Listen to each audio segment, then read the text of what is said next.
Okay, hey, can you hear me for a minute? Awesome. Then I'll get started. So the resolution that we're debating today is that countries that lead in AI or artificial intelligence will be the most powerful in the world. Before we get into why I think this resolution is true, I think it's important that we define a couple terms. The first term that I want to define is artificial intelligence.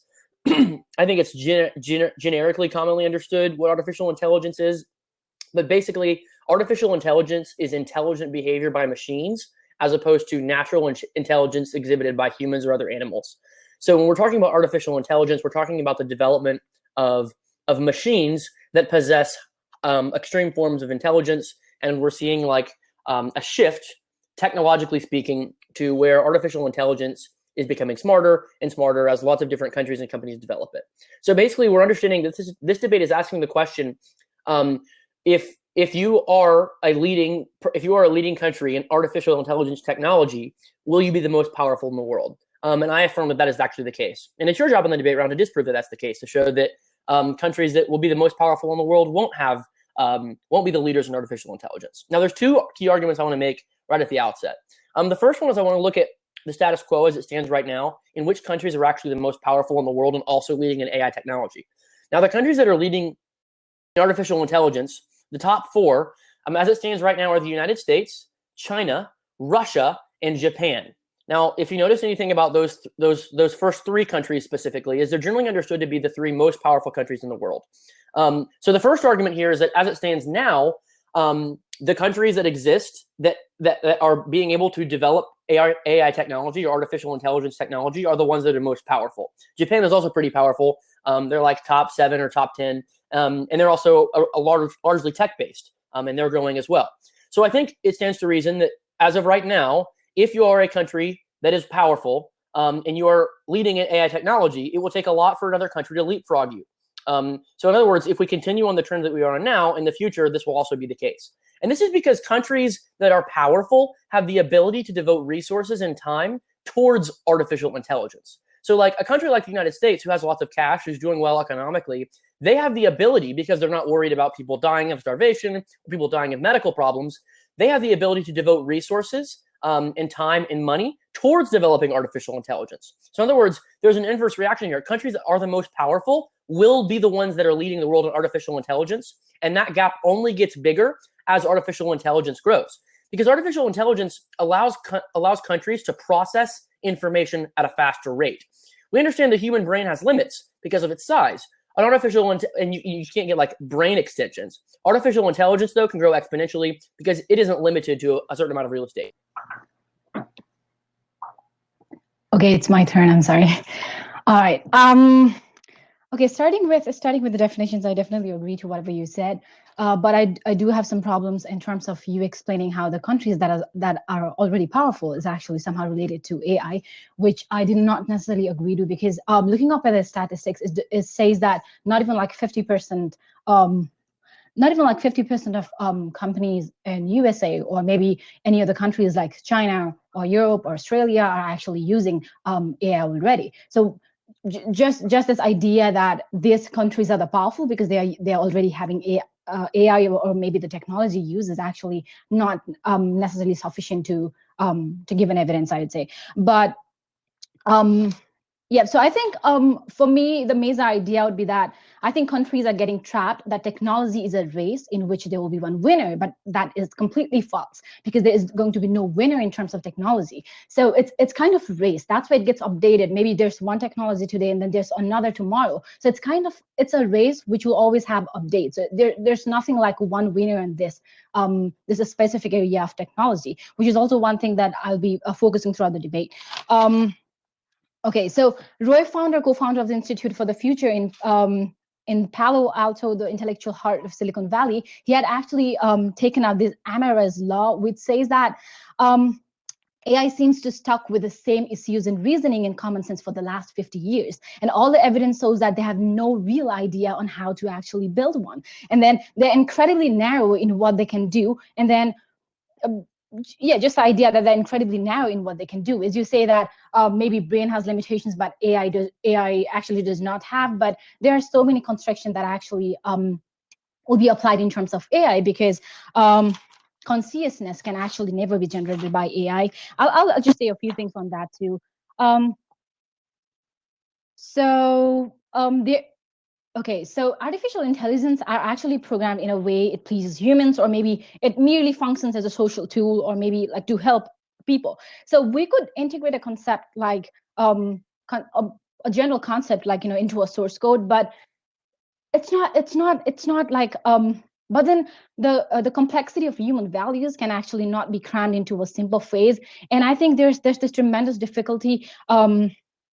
Oh, I just missed the point here, but there's this tremendous difficulty in actually trying to cram all the complexity of human values, all the cognitive intelligence in artificial intelligence. So which is actually difficult because yeah, because just the idea that the artificial intelligence cannot actually be applied with consciousness is, yep. So there's a couple arguments here, and I want to kind of clarify my position as well as respond to the arguments you've made. The first argument that I was making wasn't that artificial intelligence is necessarily making the countries that are the most powerful right now the most powerful. In other words, I wasn't saying that the United States is the most powerful nation because of artificial intelligence. That's not what I was actually arguing. What I was arguing is that the reason the United States is leading in AI technology is because they are the most powerful and have the resources that are allocated and available to actually research artificial intelligence. There's this concept called civilization theory. And it's this idea that civilization, or a country being civilized, quote unquote, is determined on a scale of a percentage of how much of the population is devoted to farming. Because it's this idea that, like, when we form a society or establish a society, the most basic need is food, right?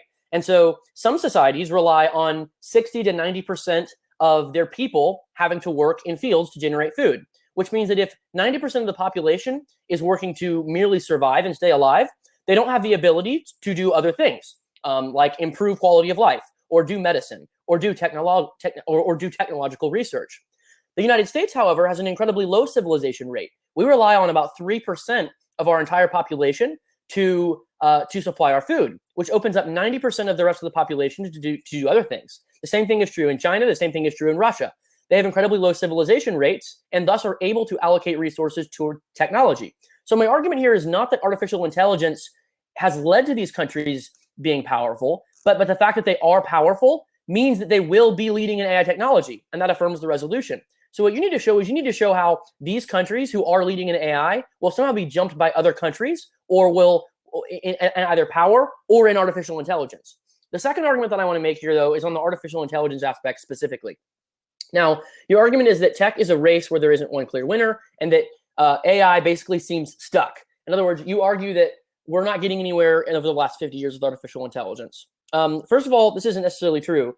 If you look at, like, for example, DeepMind, which is Google's artificial intelligence, they're making huge breakthroughs where DeepMind is literally thinking for itself and outsmarting humans in a very, very simple game that it's playing. And DeepMind was actually starting to make moves in this game that was confusing people because it seemed disadvantageous for the artificial intelligence to make the move. Well, I found out about 30 moves later that the moves that it was making previously, which appeared bad, were actually really, really smart. So this idea that we aren't making any tech advancements over the last 50 years is an outdated one, because we literally are making advancements. Our ability to process information is getting faster. And so, like, that's why we have countries that are leading in AI. There are some countries who have more powerful machines that are more intelligent than others. So I think we're generally on an incline, and I'll talk about consciousness in the next speech if you'd like, but I'll go ahead and pass the mic. I'm not sure if in case like you were talking about a different thing here, because I think from the perspective you're coming from, you're talking that the countries that are most powerful in the world like will lead in artificial intelligence. But I think the motion is otherwise. It says that countries that will lead in AI will actually be the most powerful in the world, which actually, let's just take an example. So you're already giving me example of United States or China or Russia, because they're already powerful.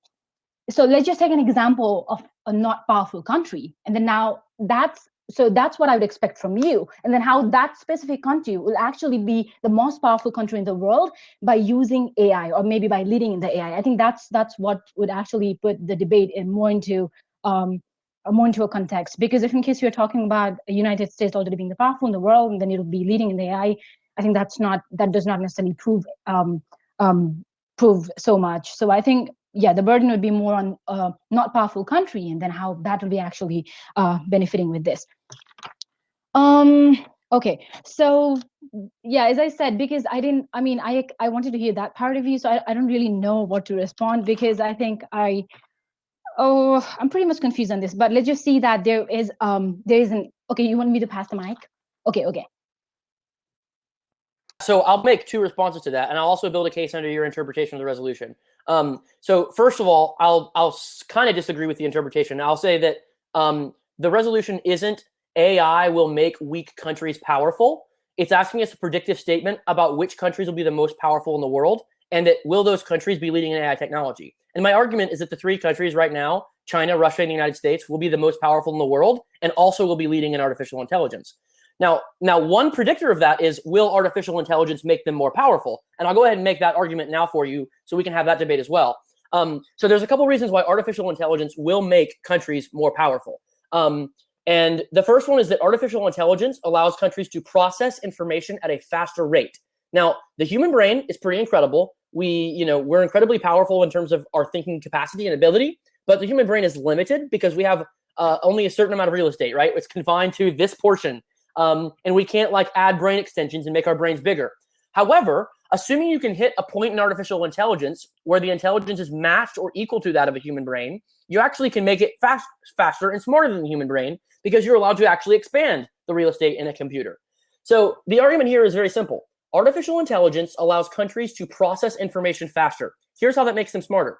First of all, it means that they have a huge advantage in terms of economic planning, in terms of strategic operations. It means that if you have an artificial intelligence that's faster in this so-called technological race where lots of people are going to the top, at the moment one person has a more powerful artificial intelligence, that artificial intelligence can beat out or stop or shut down what other artificial intelligences exist. So countries that have machines that are able to process information rapidly and grow exponentially, which is what artificial intelligence can do, means that they have a clear advantage on almost every single front: economically, militarily, from a national security perspective. You can literally hack whatever other country you want, and you can also establish the safest defenses. So I think it's not absurd to suggest that the ability to process information at a much faster rate will make you a faster country. Now, here's how that links back to my first argument. My first argument, though, is that countries that have a lead now will keep that lead, because right now the United States has the most powerful artificial intelligence, which means that they already have a leg up on the competition. So if all of a sudden, South Korea wants to get in on the artificial intelligence race, so to speak, they're way behind the curve. And since artificial intelligence grows exponentially, it means that literally every hour, every day, and every week, the United States artificial intelligence is getting more and more powerful than South Korea's is. So that's my general argument. It's twofold. Countries will continue to lead because they already are leading, and also artificial intelligence actually contributes to being more powerful. I'll pass it now. I think you just talked about hacking. In that term, I'll just say one thing. So because of these AI spies, like Keith Alexander says that the loss of industrial information and intellectual property is the greatest transfer of wealth in history. And US companies actually lose about $250 billion per year through intellectual property, and another $114 billion lost due to cybercrime. So which is a downturn in the economy. As you explained, that it would actually floor its economy as well. So this is not just a burden in the US, but maybe just it could be on other companies too. And because hacking would create a downfall too, because the loss of industrial information is very is bad. So I'll just talk about how there could be a biased data that could be used in artificial intelligence, because there is an algorithm bias. So we are actually giving them biased data, because in a certain way it is definitely biased. And then let's just see that so ProPublica, a Pulitzer Prize-winning nonprofit news organization, had analyzed risk assessment software known as Compass. It is being used to forecast which criminals are most likely to reoffend. And then there is this wrong algorithm in that particular case that says that Blacks are almost twice as likely as whites to be labeled in a higher risk. So the fact that there will be certain kind of biases that will be existing in terms of the social values will be existing in this kind of artificial intelligence too. Suppose maybe in terms of, even if in case like you search programmer on Google, it's more likely that maybe a man something related to man would appear. So this is also kind of like a gender bias that exists even in terms of artificial intelligence, which will actually, I think, be a misrepresentative and a flawed system, because that is definitely, as I said, related to algorithm biases. And let's just see, like in terms of being powerful, I think there are so many burdens, because let's just see that if in case maybe artificial intelligence is actually going to fix poverty or something like that, poverty or something like that. So when you talk about the medical improvements and everything, I think I had actually, okay, so there is this cost disease inside that says growth may be constrained not by what we are good at, but rather by what is essential and yet hard to improve. So you are saying that there will be maybe like medical doctors or artificial intelligence doctors or anything to help. We already have those kind of doctors working on those faculties. So why do we necessarily need them? We need improvement in places that is actually hard to improve. Like let's just see maybe poverty or something. And in terms of medical doctors, or maybe in terms of any other workers, like in industries or anything, why do we need this? Is I think one of the things that we should be thinking on, because if in case we already have those workers doing that thing, is it I mean, does it actually make any difference? Let's just see that the productivity that a robot is going to give maybe outweighs the unemployment rate that will be that a lot of people will be facing on the other side. So Yeah, okay, so there's a couple different arguments we need to understand here. The first argument, intelligence will be discriminatory. It'll access certain people's biases, and therefore it'll be really, really bad for society. There's a couple different arguments we need to understand about this one. The first thing is it's non-unique. Currently in the status quo, like specifically, like you argue that like Trump will use artificial intelligence to discriminate against minorities. We understand this is non-unique because that already happens in the status quo. So like if you're going to say this is something that's really bad that's going to happen with artificial intelligence, understand that it happens now. The second argument is that this doesn't actually contribute to a country's power. Regardless of whether or not certain people are discriminated against by artificial intelligence, doesn't make that country more or less powerful. It may make them less just. It may make them really immoral. It may mean that they're doing bad stuff, but it doesn't necessarily mean that they're going to be less powerful than other countries. The final argument here is use versus abuse. Like, of course, technology can always be abused. That doesn't mean that technology doesn't lend you a power advantage, and it's very clear that it does. Listen, this is very simple. Processing information at a faster rate equals more power. More AI technology equals an increased ability to process information at greater speeds. So until you can disprove that artificial intelligence lends itself to a certain information processing power advantage, then you can't win this debate round. And until you can prove that countries that lead in AI will not be the most powerful, or vice versa, or excuse me, if you can prove that countries that what the heck is the resolution? If you can prove my burden, I'm sorry, I'm getting our burdens mixed up. I'm making the claim that countries that lead in artificial intelligence will be the most powerful. What that means for you is that you have to show that countries that lead in artificial intelligence will be the weakest. And as I've demonstrated so far, the current trend is that the most powerful countries are the ones that have artificial intelligence, which means you have to show how those countries will be leapfrogged in terms of power. I don't think that's something you can do. Okay, for me, this debate, like, I mean, I expected it to be very different, because I think the understanding of motion we both have is quite like not on the same page, but still like, it's fine. So I think the idea that processing information at a faster rate, you do not necessarily clarify what kind of information, because information could be like, there could be big information on the internet. There could be any kind of information, as I also talked about how there's a lot of loss of industrial information and intellectual property in terms of the United States companies and everything, and they're losing millions and billions of dollars in that, which is an economic downfall, which you didn't respond to. And there's hacking and everything, and then there's hacking, and let's just see that if in case that hacking actually gets into the military prospects, that could actually be a potential danger for any other country's military area as well. And it's not just that, because in terms of being powerful, like we could say that the criminal activities could actually increase in terms of maybe the use of artificial intelligence. In fact, the self-driving cars also could be an example of that, the same thing. So reports have actually warned that terrorists or maybe other people could actually use this new technology, like by firing cars with explosions, then having them to a destination with no one inside. Like, it's just a factor that makes it easier for any such kind of artificial intelligence to be used very to complete many to complete any kind of like motives would be much easier in terms of artificial intelligence. I think I would just say that it is not.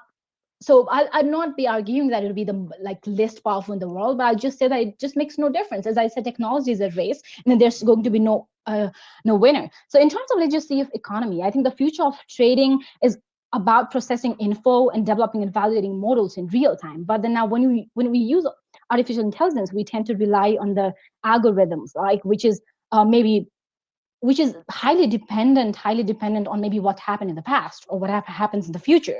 So this actually varies, because what happened in the past could not be the same thing in terms of what happens in the future, because every investor has a different risk aversion profile, and then it is very difficult in terms of offering general guidelines to actually increase trade or increase economy. So this kind of biases, as I said, there will be biased data on this one, which is a problem. And in terms of just saying that artificial intelligence, like what are you going to do with the human resources if in case you're deploying the artificial intelligence there? So what about the tax revenues, or what about the disbenefits that actually counts in terms of employment of so many people? So let's just see that the truck drivers, the most common job in the world. So US has 3.5 million of them. But then now, because they have started using the self-driving trucks and everything, all those people are actually going to be apparently they're going to get out of job.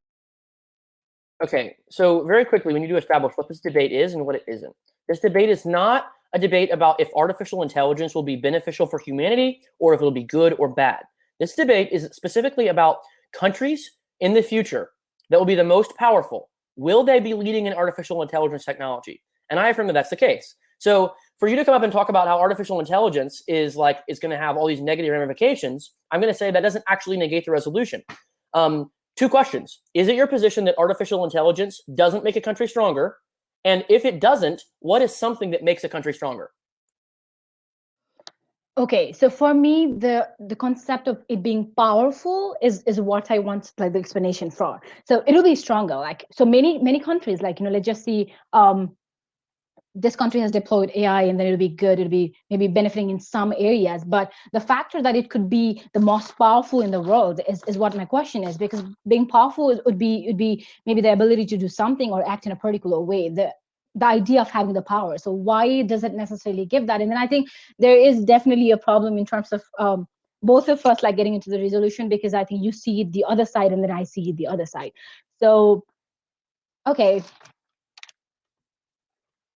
Yeah. Okay. So then let's try to resolve that really quickly. But before we get to that, I'll just ask this: do you think that artificial intelligence lends a country more power or less power? Not talk about more power, less power. It benefits in certain minor areas, but then as it goes through, is that as more advanced, it poses higher risk to the country. That's what I'm saying. Okay, pass the mic. Cool. Yeah. So then I'll absolutely agree with that. I'll totally 100% agree that it poses risks and that it is dangerous. And the reason that it's dangerous is because of how powerful it is. Like, the reason it's scary is because of its ability to process information and of its ability to be more powerful and smarter than humans. Like, yes, that's scary. But the debate is not, is artificial intelligence going to be good for humanity, or is artificial intelligence scary or not? The question is, countries that wield this technological power, will they be more powerful or less powerful than other countries that don't wield it? And I think since we both agree that AI is really scary, and we both agree that it's really dangerous, the reason we both agree with that is because artificial intelligence is powerful. So if the United States has the ability to process information on an economic level, on a medical level, on a military level, on a strategic level, on a business level, on a national security level, that definitionally makes them more powerful. I'll totally agree with you and concede that artificial intelligence could be potentially dangerous. But the reason it's dangerous is because of how powerful it is. So I can totally 100% agree with your case and also still prove the resolution to be true. Okay. Okay. So I'm just stuck here somewhere. But let's just see that it is. I think when we talk about this, I completely imagined this debate to be very different, because I just didn't imagine that it would be thinking of like in a different way. So I think it is just talking about some areas. I think it's maybe let's just say in terms of artificial intelligence, like there could be like some unconstrained like software application that spreads through the internet and severely mocking up the most efficient and reliant open medium like for global exchange for any countries. So there are like I've been focusing on this throughout. Like there could be like hacking in terms of the global medium exchange. There should be hacking in terms of the industrial information a country is going to have, and then that will actually pose a greater risk in terms of any other country invading the economy. So not just that, even in terms of military prospects, that could be because if in case they know maybe what the military attempt for any other country could be, like what is the next attempt of maybe United States or maybe North Korea, that'll be much easier for this country to actually attack that specific country. So the information that is actually being hacked and everything is actually being problematic here. And then the thing is that will actually cause a downfall in economy. That's my idea on this one. And when you talk about when you talk about okay, so what? Well, I'll just pass on the mic to you. Yeah, okay, so this is good. So I see where your argument is going here. Your argument basically is that artificial intelligence is so powerful that it will be detrimental to countries. In other words, that like because it's so unpredictable, countries that don't manage it well, it will turn out bad for them. Now, I'll take you back to the resolution for a second. The resolution is not countries that get destroyed by artificial intelligence will be the most powerful. The resolution is countries that lead in artificial intelligence will be the most powerful.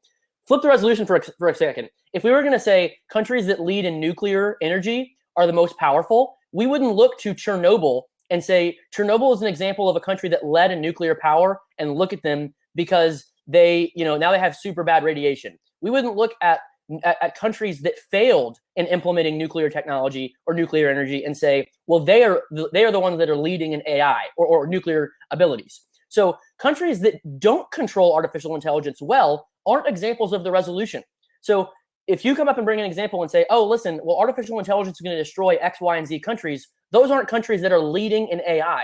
Leading in AI is not an example of a failed country. That's because when you say they failed, you're assuming that they don't have control over it, which means they're definitionally not leading in artificial intelligence.